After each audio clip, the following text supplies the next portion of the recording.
아멘. 우리 하나님 말씀 보겠습니다. 고린도전서 3장입니다. 고린도전서 3장 1절로 9절까지 말씀입니다. 고린도전서 3장 1절로 9절까지 말씀입니다. 우리 한 절씩 교독하시고 마지막 절은 함께 읽도록 하겠습니다. 제가 1절을 먼저 읽겠습니다. 형제들아, 내가 신령한 자들을 대함과 같이 너희에게 말할 수 없어서 육신에 속한 자 곧 그리스도 안에서 어린아이들을 대함과 같이 하노라.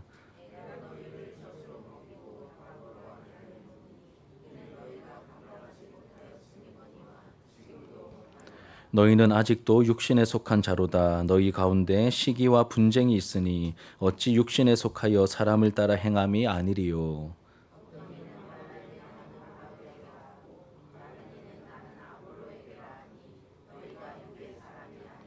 그런즉 아볼로는 무엇이며 바울은 무엇이냐? 그들은 주께서 각각 주신 대로 너희로 하여금 믿게 한 사역자들이니라.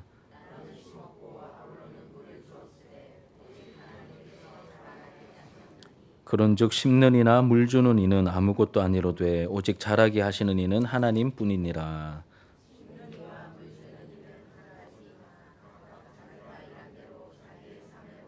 함께 읽겠습니다. 우리는 하나님의 동력자들이요 너희는 하나님의 밭이요 하나님의 집이니라. 아멘.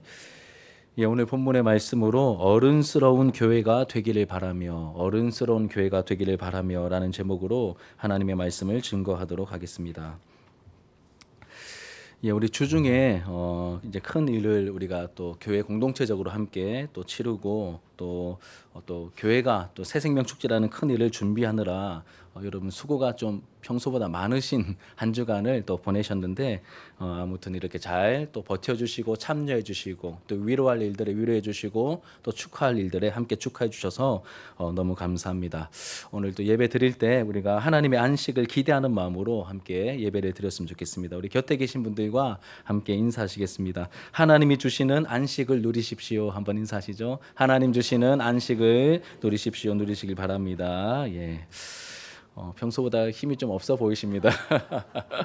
예, 많이 지치실 텐데, 예, 많이 피곤하실 텐데, 예, 아무튼 화이팅 하셨으면 좋겠습니다.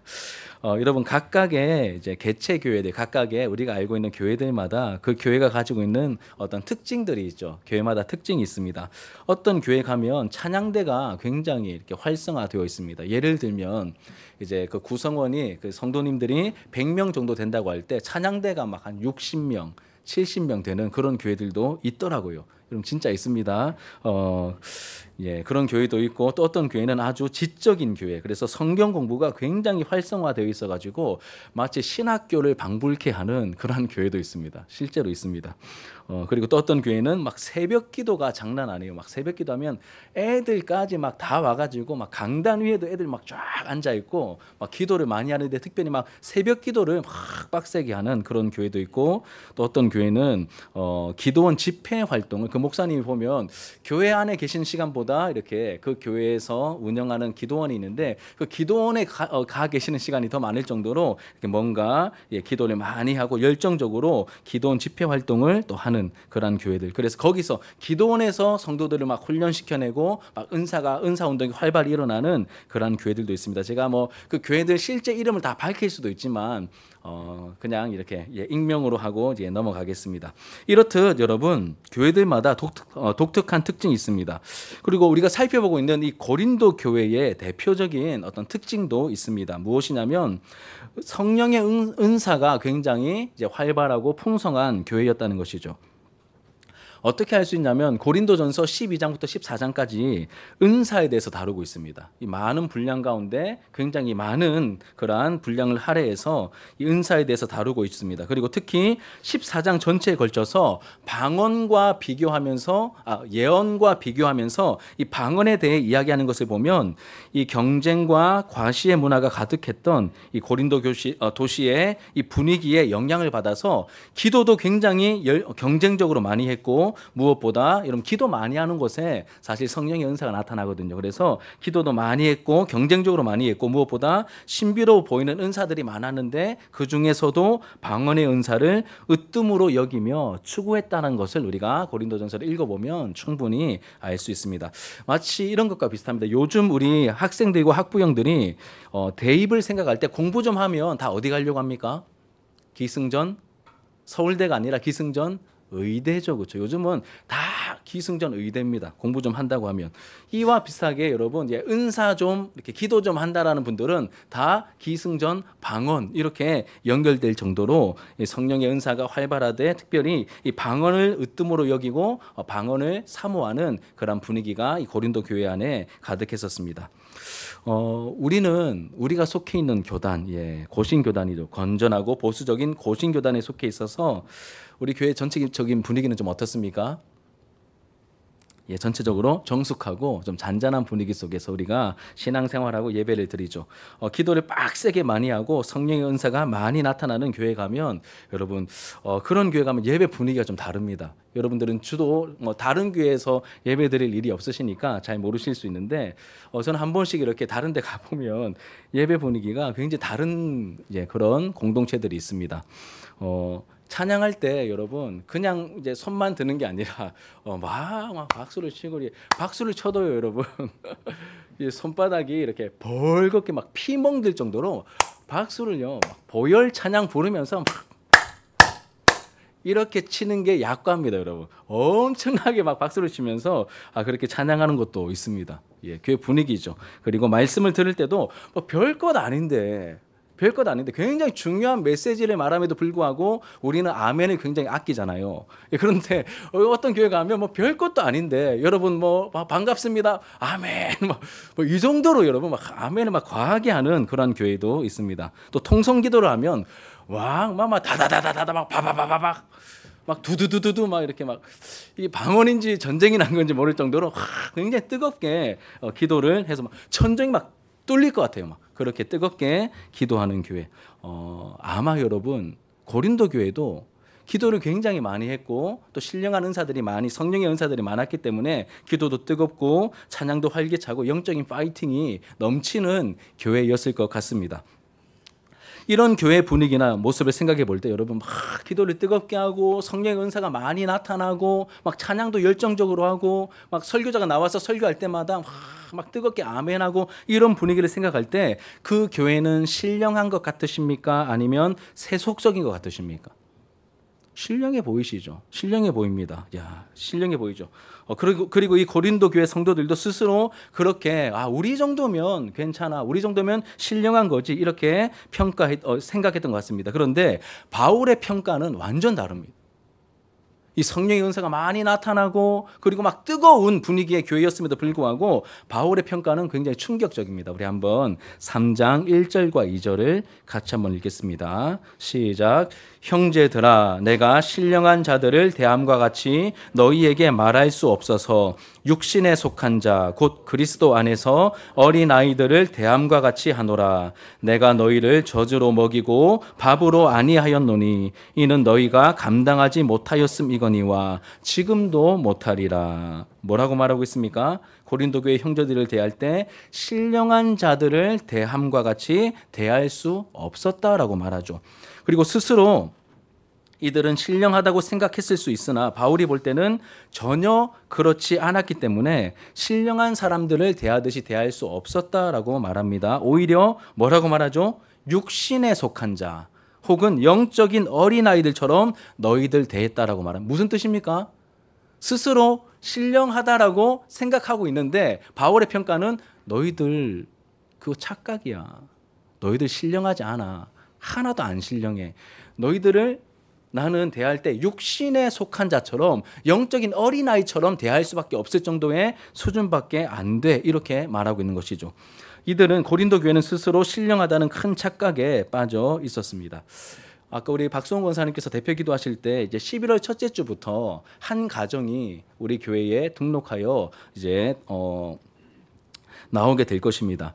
가보신 분들 우리 2년 전에 우리 교회에서 이렇게 남해에 소풍 갈 때 기억나십니까? 비가 많이 와가지고 쫄딱 맞으면 날짜 잘못 잡아가지고 그렇죠. 제 책임이죠. 이렇게 날짜 잘못 잡아서 비 쫄딱 맞으면서 그 이제 남해의 송정해수욕장에서 이렇게 조금 놀다가 오는 길에 우리 맛있는 짬뽕도 먹고 이렇게 짜장면 먹고 들렸던 그 파파이스라고 기억나시죠? 이제 그 파파이스라는 그 카페 사장님이 이제 그 부부가 제가 굉장히 아끼던 제자들인데 이제 이 부부가 그 남해에서의 그 일정을 정리하고 이제 진주로 이사 오려고 합니다. 가게도 구해놨고 집도 계약해 놓았습니다. 집도 바로 저희 옆집이에요.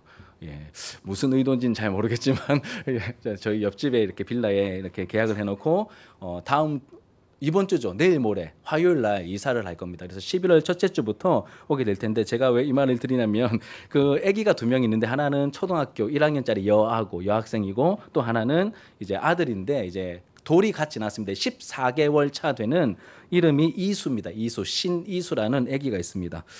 이미 만나보시고 안아보신 우리 이제 어른들도 많이 계신데 이 이수 이야기를 조금 하려고 합니다. 최근에 이 부부를 만나가지고 자주 만났어요. 이제 터전을 옮겨야 되기 때문에 자주 와서 내가 올 때마다 내한테 꼭 연락해라 이렇게 제가 약간 좀 이렇게 얘기를 했거든요. 올 때마다 연락을 해가지고 자주 만나서 뭐 했을까요, 여러분? 예, 밥을 먹었겠죠. 이렇게 피곤한 일정 보내니까 이제 올 때마다 이렇게 막 제가 밥 사기도 하고 자기들이 미안하니까 밥 사기도 이렇게 여러 번 밥을 먹었습니다. 짜장면도 먹고 탕수육도 먹고 고기도 먹고 막 여러 가지 음식을 먹었습니다. 그런데 여러분 이수에게는 그 밥을 줄 수가 없었습니다. 너무 배고파하는데 막 계속 안고 있으면 저거 달라고 막 손가락질 막 하는데 그 음식을 줄 수가 없었습니다. 뭐만 먹었을까요? 이유식만 먹었습니다. 그 이수용 이유식, 예, 그 전자레인지에 데펴가지고 그것을 먹였습니다. 그러다가 막 너무 안 먹으려고 하면 한 번씩 이렇게 떡뻥 아시죠? 떡뻥. 여러분 안 먹은 척해도 우리 청년들도 떡뻥 다 먹고 컸습니다. 예, 떡뻥 이렇게 떡뻥 하나씩 쥐어주면 그거를 그냥 바로 깨물어 못 먹습니다. 어떻게 먹을까요? 침으로 녹여가지고 이렇게 뭐 이렇게 빨아 먹는 것도 알고 하여튼간에 막 흘려가면서 이렇게 먹습니다. 이 이수가 좀 많이 생각나는데 저희 집에 와서 이제 밥을 먹고 난 저희 집에 와가지고 이제 배를 깎아서 배를 먹는데 정말 여러분 제 손톱에 한 10분의 1 정도 크기의 배를 잘라가지고 지가 이렇게 입 앞니도 잘 없어요. 이렇게 어떻게 하다가 좀 깨물려가지고 이렇게 들어갔어요. 큰일 나는 줄 알고 손가락 넣어서 이수 엄마가 이렇게 막 이렇게 꺼내내더라고요. 이게 여러분 어린아이 젖을 먹어야 되는 어린아이의 모습입니다. 뭐 하나 조금 그 배 한 조각 먹는데도 여러분 손톱만한 배 조각이 아니라 이 손톱에 뭐 한 5분의 1, 10분의 1 정도 되는 배 조각이 넘어가도 큰일 날 수 있거든요. 아무거나 먹지 못한다는 사실입니다. 여러분 영적 어린아이들에게 아무 설교나 아무런 음식이나 먹일 수 없습니다. 들어도 이해하지 못할 뿐만 아니라 영적으로 소화해낼 능력이 없기 때문에 그 수준에 맞는 이야기를 해야 되는 경우가 많이 있습니다. 그렇게 여러분 조금씩 자라다 보면 단단한 음식과 같은 이 그리스도인다운 삶 혹은 뭐 제자도 같은 좀 빡센 딱딱한 그런 음식과 같은 설교를 듣고 소화하고 적용할 수 있는 그 단계에 점점점 이르게 되는 것이죠. 여러분 바울은 스스로 신령하다고 착각하고 있는 이 고린도 교회 형제들에게 너희는 아직 육신에 속해 있는 수준이고 영적 갓난아이 수준이라고 이야기해주고 있는 것입니다. 아마 여러분 이 고린도 교회 성도들이 그 말 들었을 때 좀 어땠을 것 같으십니까? 예, 기분 나빴겠죠. 막 방언도 하고 좀 제법 오래 다녔고 막 헌신도 하고 막 나름 열정적으로 신앙생활 하고 있는 것 같은데. 너 암만 그래도 아직 영적인 어린아이야. 솔직히 말할까? 영적인 애기야. 젖이나 먹는 수준이야. 이렇게 말을 했던 것이죠. 듣기 아마 굉장히 불편했을 것 같습니다. 하지만 고린도 교회 성도들이 이제 정신 차리고 영적인 진보를 이루기 위해서는 꼭 들어야 할 말이었기 때문에 이 말을 바울이 용기 내어 그들에게 해 주었던 것이죠. 여러분 이 말씀 앞에서 나는 어떤지 우리 교회는 어떤지 생각해 보아야 합니다. 만약 착각에 빠져 있다면 그 착각에서 빨리 벗어나야 하겠죠. 성령 하나님께서 말씀을 통해 우리의 마음에 깨닫게 하실 때 주저함 없이 내가 있어야 할 자리에 우리가 서게 되는 은혜가 있기를 주님의 이름으로 축복합니다. 말씀 계속해서 살펴보시면 여러분 영적인 분위기가 이렇게 파이팅이 넘치고 방언을 비롯한 신령한 은사가 가득했으며 예배 분위기도 나름 뜨거웠음에도 불구하고 고린도 교회가 육신에 속한 자들이 많고 영적인 갓난아이라는 교회로 평가를 했는데 그러면 근거가 있어야 되지 않겠습니까? 그럼 바울이 야 너희들 요즘 내 말 좀 안 듣더라. 그거 보니까 너희들 아직 멀었어. 이렇게 말한 게 아니겠죠. 이유가 분명한 객관적인 이유가 있을 것입니다. 그 이유를 3절과 4절에서 이렇게 밝힙니다. 같이 한번 읽어볼게요. 시작. 너희는 아직도 육신에 속한 자로다. 너희 가운데 시기와 분쟁이 있으니 어찌 육신에 속하여 사람을 따라 행함이 아니리요. 어떤 이는 말하되 나는 바울에게라 하고 다른 이는 나는 아볼로에게라 하니 너희가 육의 사람이 아니리요. 이해하셨습니까? 제가 다시 한번 읽어드릴게요. 너희는 아직도 육신에 속한 자로다. 너희 가운데 뭐가 있습니까? 시기와 분쟁이 있으니 어찌 육신에 속하여 사람을 따라 행함이 아니리요. 왜 영적인 어린아이라고 말하죠? 뭐가 있기 때문에요? 시기와 분쟁이 있기 때문에 그렇다라고 말하고 있습니다.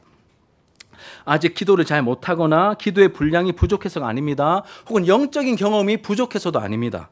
찬양할 때 아직 손들 줄 모르네. 하나님 말씀을 이렇게 함께 나누는데 아직 아멘도 할 줄 모르네. 이런 걸로 판단하는 게 아니라 무엇 때문이요? 사람을 따라 행하는 시기와 분쟁이 있기 때문에 영적인 어린아이다라고 바울이 평가하고 있는 것이죠. 그럼 1장에서 시작된 이 분쟁의 문제가 어디까지 이어지고 있습니까?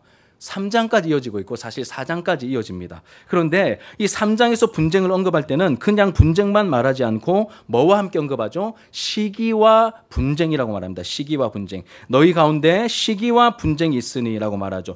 이 둘이 긴밀하게 연결되어 있음을 우리가 알 수 있습니다. 그럼 이 시기라는 단어는 이제 원어로 젤로스라는 단어인데 이런 뜻입니다. 막 끓다, 끓어오르다. 그러니까 뜨겁다, 열심히 있다 이런 뜻입니다. 이 젤로스라는 단어는 나쁜 단어가 아니에요.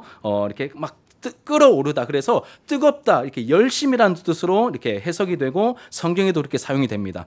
긍정적인 방향으로는 열심이라는 뜻입니다. 열심이고, 그리고 부정적인 방향으로의 어떤 어긋난 열심이 되면 뭐가 될까요? 시기가 되는 겁니다. 긍정적인 의미에서는 어떤 뜨거움, 열정, 열심이 되는 것이고, 이게 부정적인 방향으로 나타나면 시기, 질투가 되는 것이죠. 여러분 열심히 있는 사람이 시기하는 겁니다. 그러니까 아무런 마음이 관심과 애정이 없으면 질투도 하지 않습니다. 애정이 있으니까 하는 것이죠. 근데 그게 부정적으로 표출이 되니까 이제 시기와 질투가 되는 것이죠. 또 이어지는 분쟁을 보십시오. 분쟁은 에리스라는 단어인데 부정적인 열심인 시기가 밖으로 표출되는 모습과 결과를 말합니다. 이 부정적인 열심이 밖으로 표출될 때 이렇게 분쟁이 되는 것이죠. 잘못된 열심을 가진 이들이 서로 경쟁하거나 다투는 모습을 말합니다. 이것이 바로 어린아이 같은 모습이다. 어린아이 같은 모습이다. 이렇게 평가하고 있죠.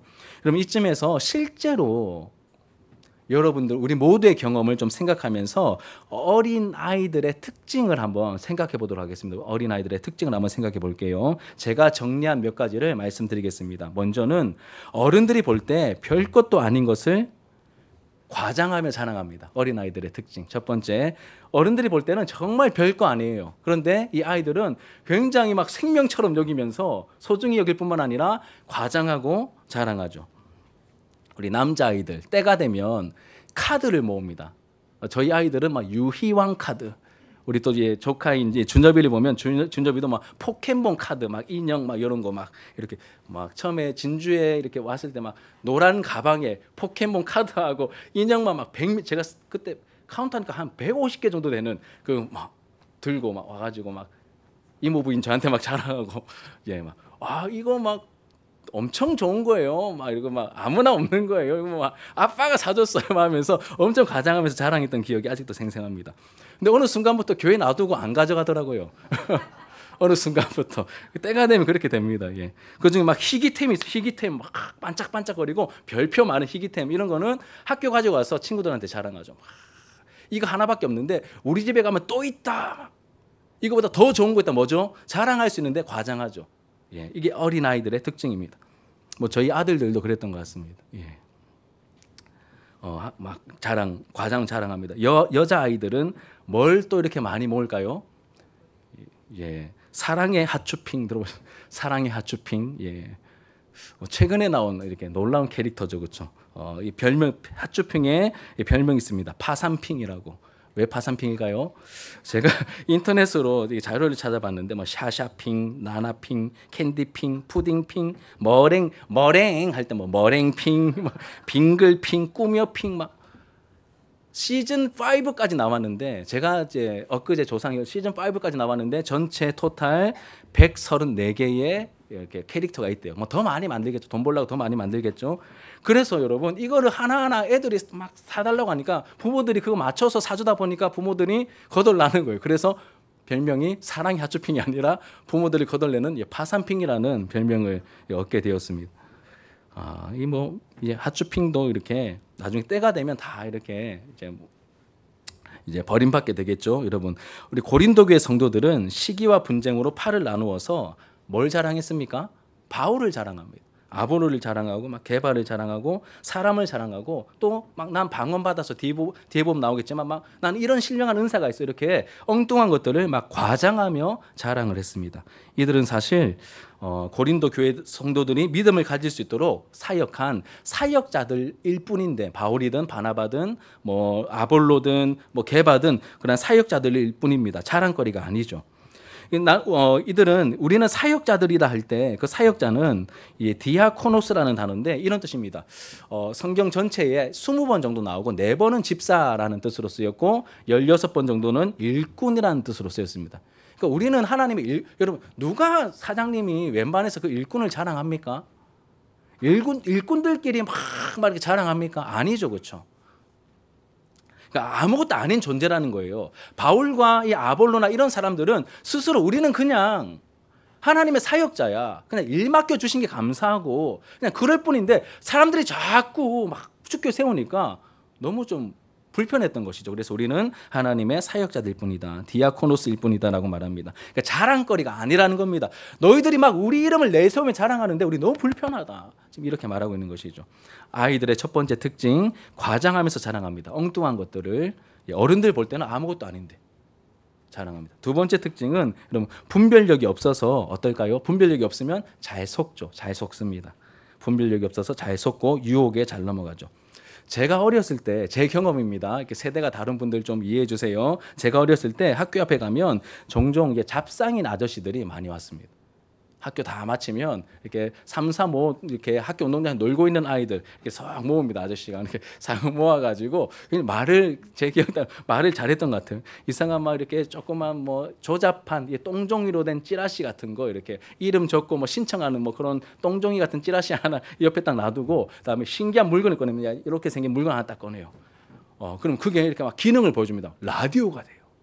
라디오가 탁 해가지고 FM, AM 잡히고 라디오가 되고 이어폰 꼽아가지고 이어폰으로도 들을 수도 있고 그 당시에 뭐 최첨단 기술인 시계도 나오고 거기다 더 놀라운 것은 계산기까지 됩니다.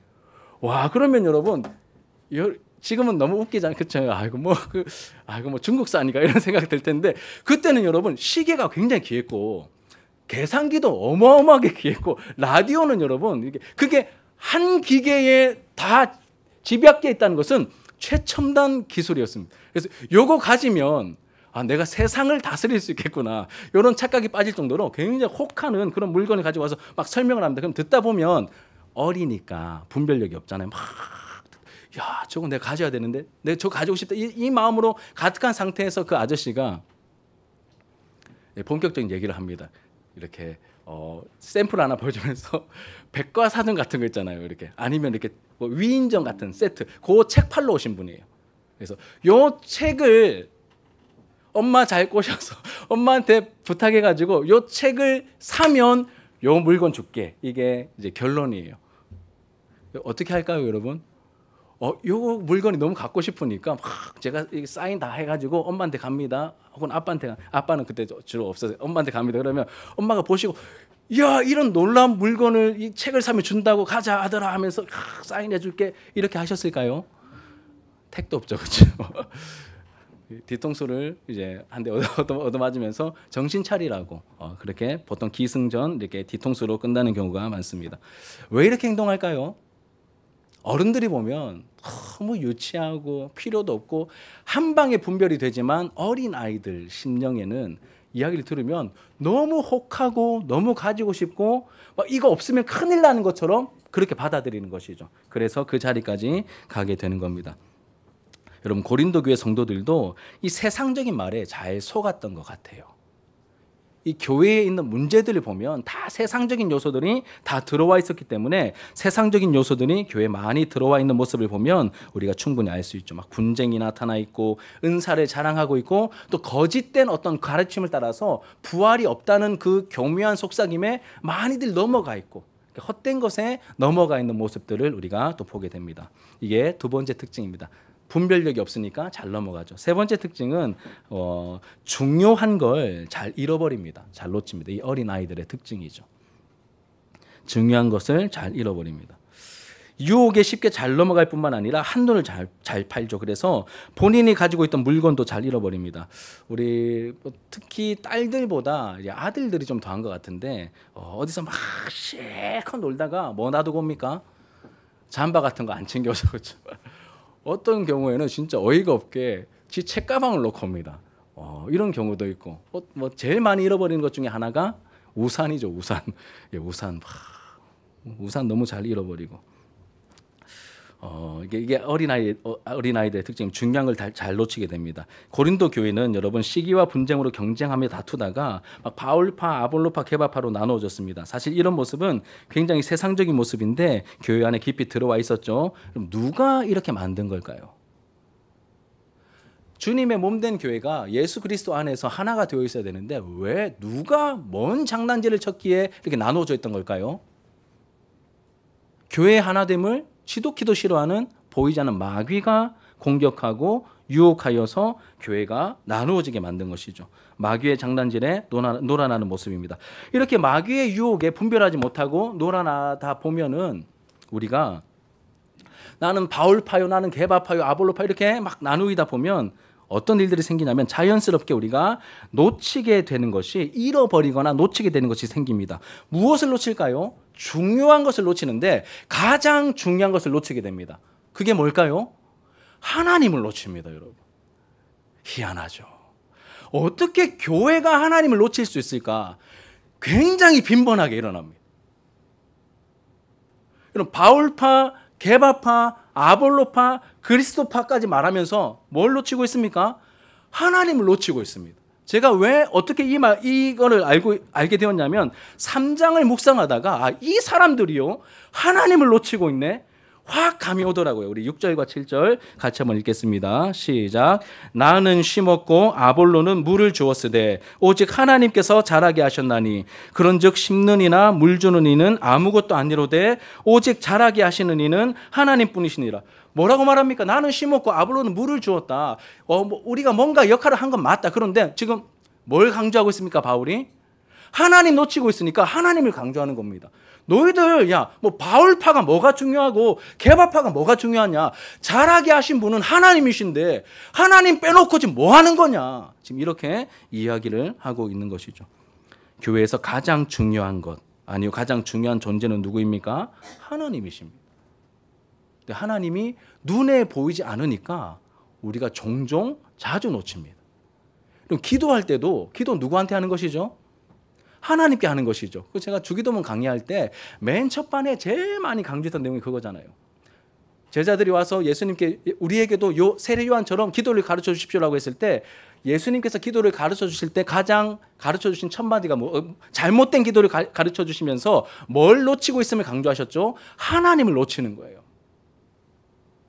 이방인처럼 중언부언하다가 혹은 자기 자신에게 너무 몰두해 있다가 기도는 하나님께 하는 것인데 하나님을 놓치고 있었습니다. 그래서 예수님의 주기도문이 말하고 있는 첫 번째 내용이 무엇입니까? 하늘에 계신 우리 아버지입니다. 하나님 부르는 거예요. 너희들 기도하러 와서 너희들 자신에게 빠져 있고 이방인들처럼 온갖 잡념에 사로잡혀 있는데 그거 이상한 거다. 왜 하나님 놓치고 있냐? 하늘에 계신 우리 아버지여라고 부르면서 하나님 부르면서 하나님 향하면서 기도해야지. 이게 예수님이 가르쳐 주신 주기도문의 첫 번째 기도의 문구입니다. 이걸 누구한테 가르쳐 주신 거예요? 무리가 아니라 제자들에게 가르쳐 주신 기도입니다. 기본이 잘 안 된다는 것이죠. 우리는 어떻습니까? 하나님을 잘 붙들고 계십니까? 지금도 하나님을 향하여 계십니까?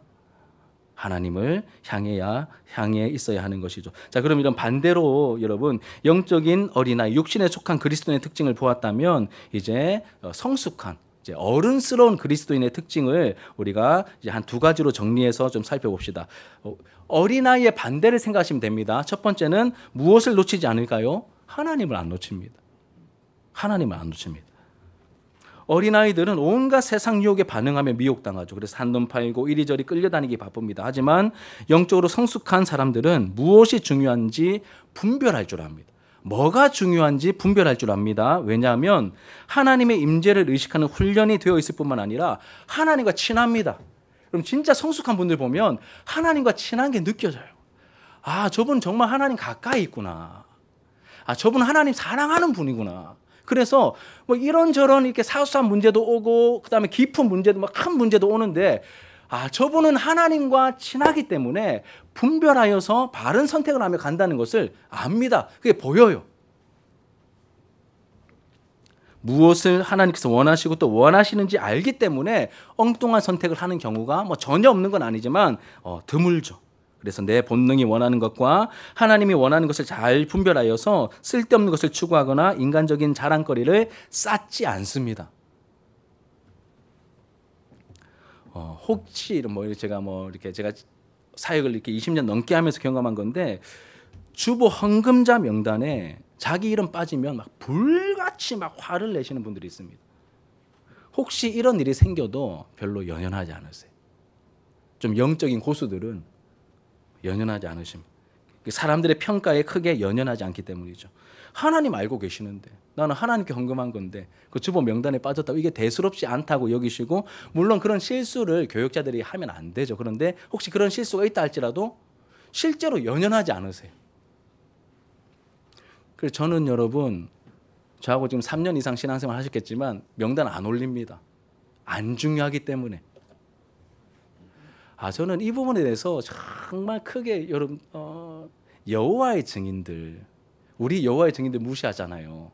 근데 여호와의 증인들은 우리 기존 교회를 굉장히 수준 낮게 보는 거 아십니까? 저는 교제하면서 알았습니다. 여호와의 증인에서 회심해서 제가 전도사 때 섬겼던 교회에 오신 분이 계셨는데 주보에 헌금자 명단 있는 거 보고 막 학을 떼더라고요. 아니 성경의 지지를 1도 안 하는 행동을 교회가 하고 있는 걸 보면서 막 저한테 막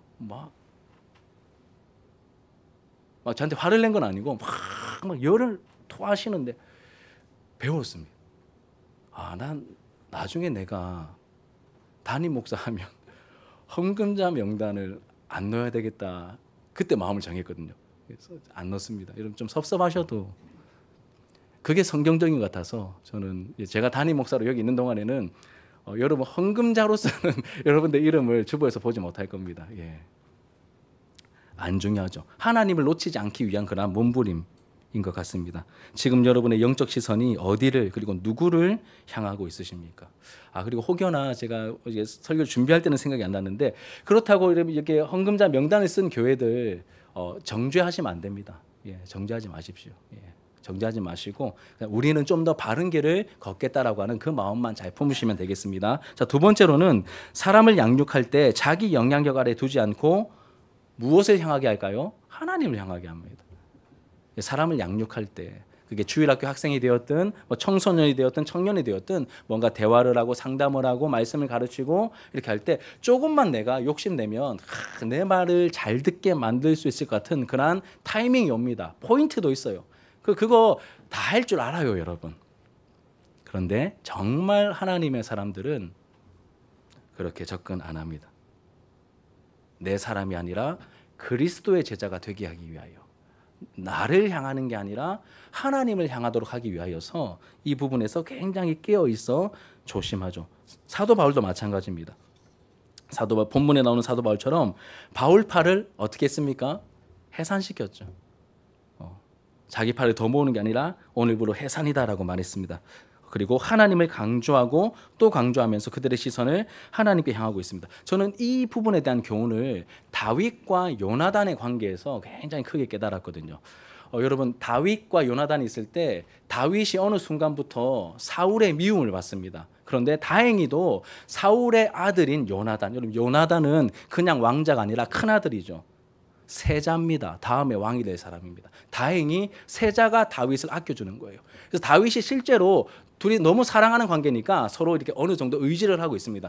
근데 결정적으로 이 다윗이 사울에게 막 생명의 위협을 받으면서 막 쫓겨다닐 때 큰맘 먹고 요나단에게 이제 부탁을 해요. 당신 아버지가 날 죽이려고 한다. 나 어떡하냐라고 했을 때 요나단이 자기가 할 수 있는 최선을 다하는데 항상 마지막 부분에서는 야, 내가 세자잖아. 다윗아, 나만 믿어. 내가 어느 정도 컨트롤할 수 있어. 이렇게 접근하는 게 아니라 항상 마지막에는 여호와 하나님을 말합니다. 나 의지해. 내가 너 책임질 거야. 능력이 있거든요. 그런데 그렇게 말하는 게 아니라 항상 마지막 부분에는 내가 너를 도울 수 있는 노력을 하겠지만 하나님을 의지하도록, 그 시선이 하나님을 향하도록 만듭니다. 사무엘상 2장 13절 보시면 여호와께서 내 아버지와 함께 하신 것 같이 너와 함께 하시기를 원한다. 요나단의 한 말입니다.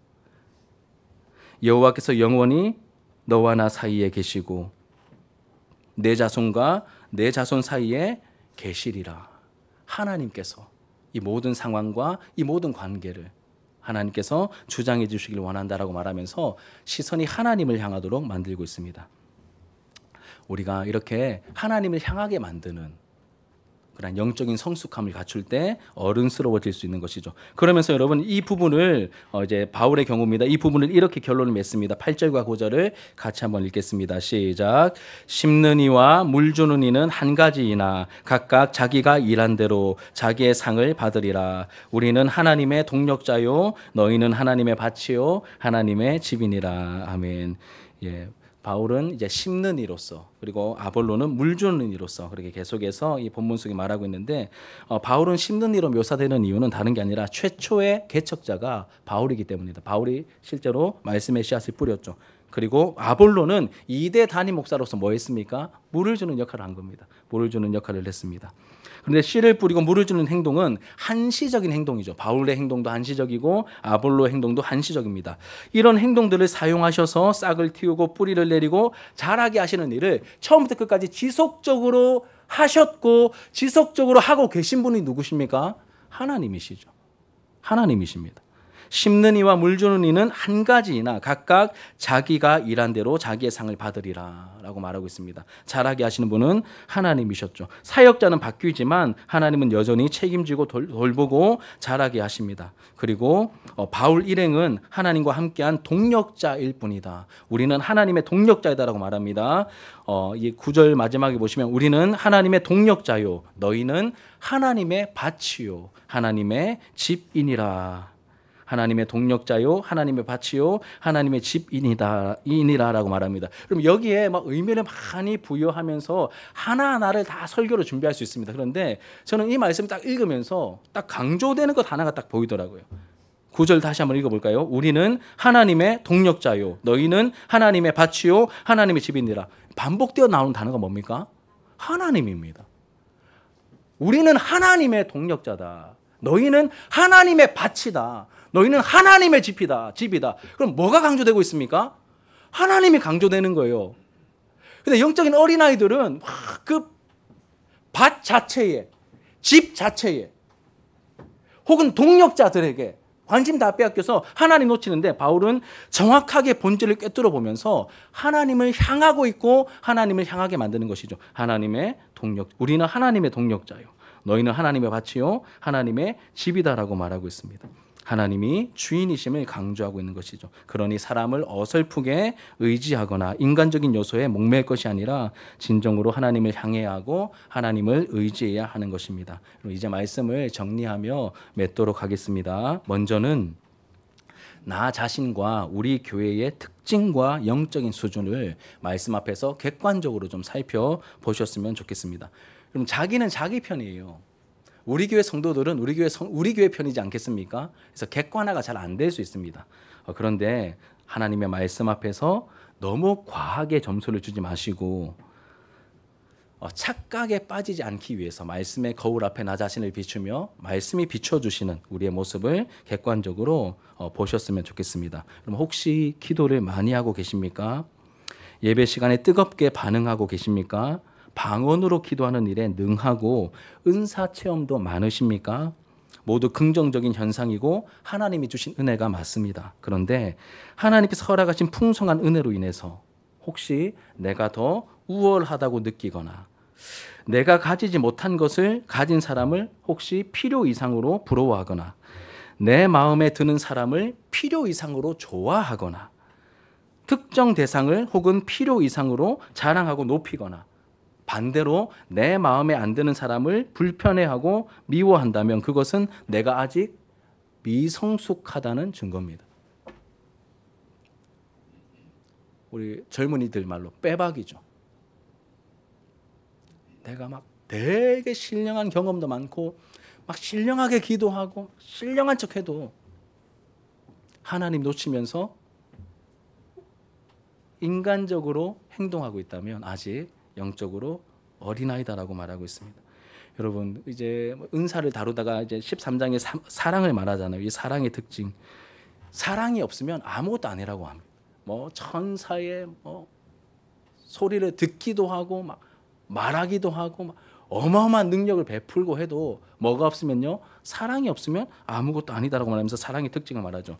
사랑은 뭐 하지 않습니까? 시기하지 않는 거예요. 질투하지 않는 것입니다. 자랑하지 않습니다. 오래 참고 견디고. 이 사랑의 특징을 보면 배려라는 것을 알 수 있습니다. 공동체 안에. 고린도 교회가 제일 안 됐던 게 그거거든요. 배려라는 것을 우리가 알 수 있습니다. 이제 말씀을 맺으면서 여러분 이제 부인할 수 없는 분명한 저의 모습을 또 저는 말씀 앞에서 보게 됩니다. 아직 참 이제 미성숙한 목회자라는 것을 말씀 앞에서 좀 부인하고 싶은데 나 정도면 이제 목회를 제가 이제 사역자로서 23년, 24년 차인데 이 정도 했으면 좀 이제 괜찮지 않나 이렇게 좀 기대하면서 말씀 앞에서 나를 살펴보니까 여러분 자유로운 영역이 하나도 없었습니다. 뭐 유혹에도 약하고 쉽게 불안해지고 확실한 내 사람을 만들고 싶은 마음도 불쑥불쑥 생겨나고 아직도 나와 스타일이 다르거나 내 말을 잘 듣지 않는 사람이 필요 이상으로 불편해지기도 하고 결정적으로 목회 활동하면서 하나님을 놓치는 경우가 오히려 더 자주 생기는 것처럼 보이고 자유로운 영역이 하나도 없습니다. 여러분들 어떠십니까?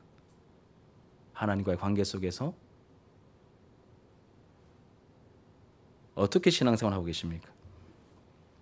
오늘 말씀을 준비하면서 저는 하나님 저를 먼저 좀 깊이 다루어 주셔야 되겠습니다. 다루어 주셨으면 좋겠습니다가 아니라 하나님 저를 좀 다루어 주셔야 되겠습니다. 왜냐하면 하나님 목회자가 요 모양 요 꼴인데 제 인격을 가지고 제 수준을 가지고 자꾸 이렇게 막 용을 쓰면서 뭔가를 한들 하나님 열매도 없지는 않겠지만 참 초라할 뿐만 아니라 혹시 제 안에 있는 부정적인 어떤 요소들이 이 성도들에게 흘러갈까 두렵사오니 하나님 저를 제발 좀 가만히 놔두지 마시고 말씀과 성령으로 나를 좀 다루어 주십시오. 이런 기도가 되더라고요. 하나님 나를 가만히 두시면 안 됩니다. 영적인 어린아이의 일을 멈추고 하나님을 향하고 하나님을 더욱 의지할 수 있는 성숙함을 갖추는 일에 힘쓰길 원합니다. 우리 공동체가 그러하길 원합니다. 이렇게 기도하게 되었습니다. 여러분 새 생명 축제라는 우리가 큰 일을 앞두고 있습니다. 여러분 한 영혼 구원하는 게 쉽습니까? 쉽지 않습니까? 이 차원이 아니라 여러분 한 영혼을 구원하려고 할 때 여러분 한 영혼이 돌아오면 천국에서 어마어마한 잔치가 열린대요. 그럼 반대로 원수들의 입장에서 보면 한 영혼을 빼앗기면 어마어마한 것을 잃겠죠. 가만히 있겠습니까? 가만히 안 있습니다. 이 큰 어떤 하나님의 그 일들을 해 나가려고 우리에게 선한 마음을 주셔서 우리가 하려고 할 때 실제로 여기에 포커스를 맞추고 릴레이로 금식하며 기도하려고 하고 VIP를 작정하여 그들을 품고 섬기려고 할 때 여러분 눈에 보이지 않는 이 악한 영들이 가만히 있겠습니까? 절대 가만히 있지 않습니다. 절대 가만히 있지 않습니다. 이런저런 요소들로 예전에는 여러분 그냥 뭐 누가 뭔 말을 하든 누가 뭔 행동을 하든 별로 문제가 안 되었던 요소들인데 희한하게 이런 상황에서는 다 걸립니다.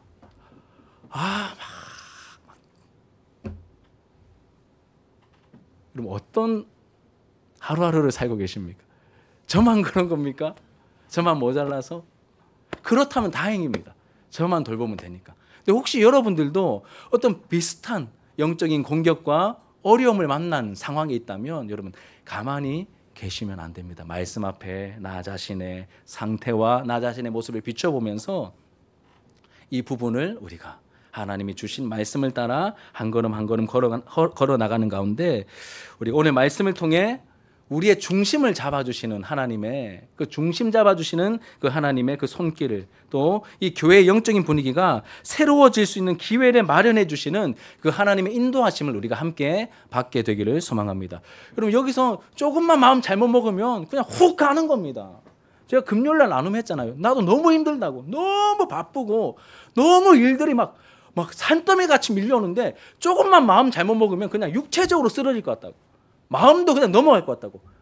근데 희한하게 하나님께서 그 중심을 잡을 수 있도록 기도하다 보면 막 요까지 넘어졌는데 기도하는 가운데 탁 붙잡아 주셔서 중심 잡게 해주시는 그 하나님의 인도하심을 경험하고 있다고. 함께 여러분 경험하셔야 됩니다. 그냥 방치하시면 안 돼요. 이 말씀을 통하여 우리를 새롭게 하십니다. 중심을 잡게 하시고 영적인 분위기가 새로워져야 된다고 우리에게 말씀하시는 그 하나님의 음성이 우리의 마음에 크게 울림으로 들리게 되기를 축복합니다. 사랑하는 여러분, 우리 교회의 영적인 분위기가 새로워지되 어린아이 같은 그 상황에서 우리가 벗어나서 어른스러워지는 은혜를 우리가 누리게 되기를 축복합니다. 영적인 어린아이가 아니라 여러분 저도 그렇고 좀 더 어른 같은 목회자, 좀 더 어른 같은 우리 권사님들, 좀 더 어른 같은 우리 중직자 집사님들, 우리 어른 같은 우리 어른 성도님들, 우리 청년들도 우리 동생들이 볼 때 어른 같은 선배들, 이 어른스러움이 우리 교회 가운데 갖춰지기를 축복합니다. 어린아이처럼 분별 없이 인간적인 요소에 막 이리 휘둘리고 저리 휘둘리고 사람을 자랑하거나 의지하는 그런 모습이 아니라 하나님을 향하여 있으며, 여러분 이 새생명 축제 릴레이 기도하는 동안에 저도 2번 근심하면서 기도했거든요. 은혜를 주시더라고요. 하나님을 향하게 하시고, 하나님 정말 주님 이 새생명 축제를 위해서 금식기도 시작하면서부터 설교를 준비하려고 했는데, 그 새생명 축제 설교를 준비하려고 했는데 그 본문을 들여다볼 틈도 안 주는 이런 상황 가운데 몰아넣으시지만 하나님 그래도 하나님께서 연약한 나를 통하여 우리 공동체를 통하여 역사하실 것을 믿습니다. 여러분 그리고 이미 일하고 계십니다. 여러분 하나님께서 나눔의 뜻이 우리 서남지 사모 얘기했듯이 그 한 아이의 그 부모님이 옛날에 교회 다녔다는 얘기를 듣게 하시면서 교회 나올 마음을 이미 주고 계시고, 우리 신창호 이보람 집사 부부도 그 타이밍에 오게 되어서 분위기를 더 풍성케 하시는데, 또 어제는 또 저희 누님한테 연락이 와가지고 젊은 이 부부인데 포돈교회를 계속 다니다가 부산까지 다니다가 이제 진주 지역에 있는 좋은 교회를 찾고 있다. 그럼 내가 너네 교회를 소개해줬다. 그런데 내가 누나 이번에 또 특송하러 와야 되는데, 이제 연주가 특송하러 와야 되는데 그때 같이 온나네. 제가 그때 같이 오면 좋겠다고 막. 또 어제 밤 늦게까지 이렇게 있는데 이렇게 우리 화부 이렇게 꽃을 내오신 우리 성도님께서 또 오셔가지고 또 만나게 된 또 한 지체 이야기를 해주시면서 또 여러분들의 삶의 구석구석에서 지금 나타나고 있는 그 하나님의 은혜들, 역사들, 여러분, 우리가 아무것도 못하는 것 같고 아무것도 안 하는 것처럼 보여도 하나님은 이미 우리 가운데 놀랍게 여러분 일하고 계시지 않습니까? 우리 진주 하나로 교회요, 본질 중에 본질은 하나님을 놓치지 않고 하나님께서 원하시는 것에 대한 영적인 감각이 살아있으며 자라게 하시는 하나님을 향하고 하나님을 의지하며 하나님의 밭과 집으로서 하나님께서 임재해 계시며 또 일하고 계시는 교회임을 알아 하나님을 두려워할 줄 아는 교회, 어른스러운 교회가 되어가기를 주님의 이름으로 축복합니다. 하나님이 기뻐하시고 찾으시는 그러한 교회가 될지어다. 아멘. 함께 찬양하며 기도합시다.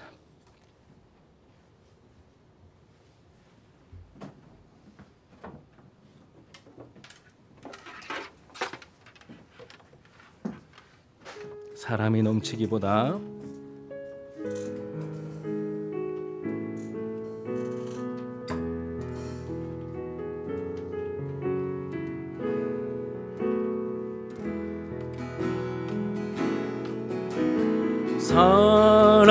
사람이 넘치기보다 사랑이 넘치는 교회, 섬김을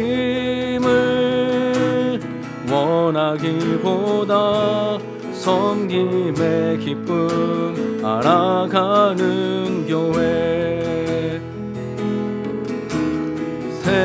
세상이 주목하기보다 주님이 주목하는 교회, 화려한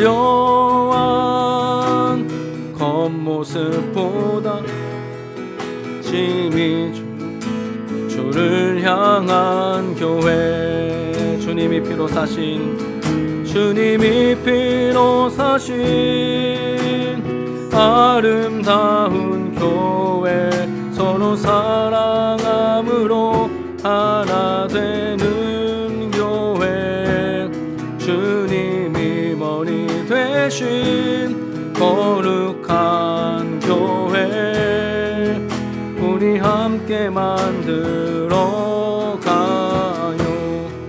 내 작은 생각보다도 내 작은 생각보다도 하나 됨에 소중함 아는 교회, 세상에 알려지기보다 서로가 서로를 깊이 아는 교회, 주님이 피로 사신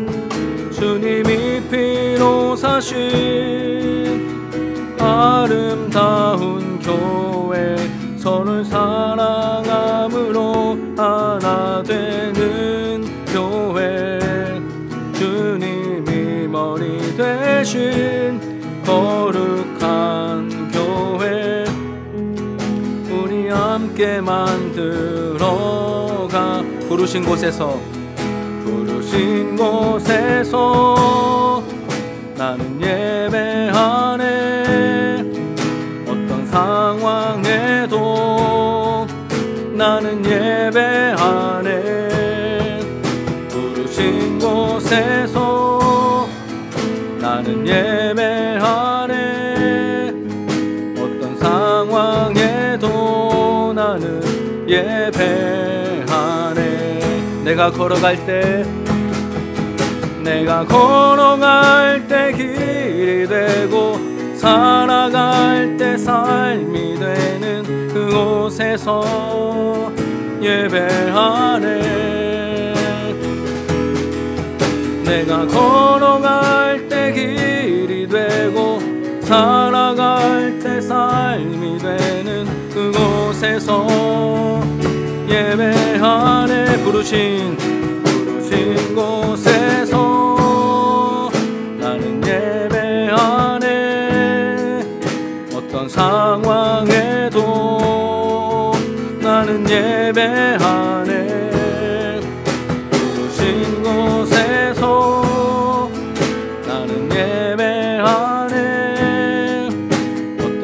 방황해도 나는 예배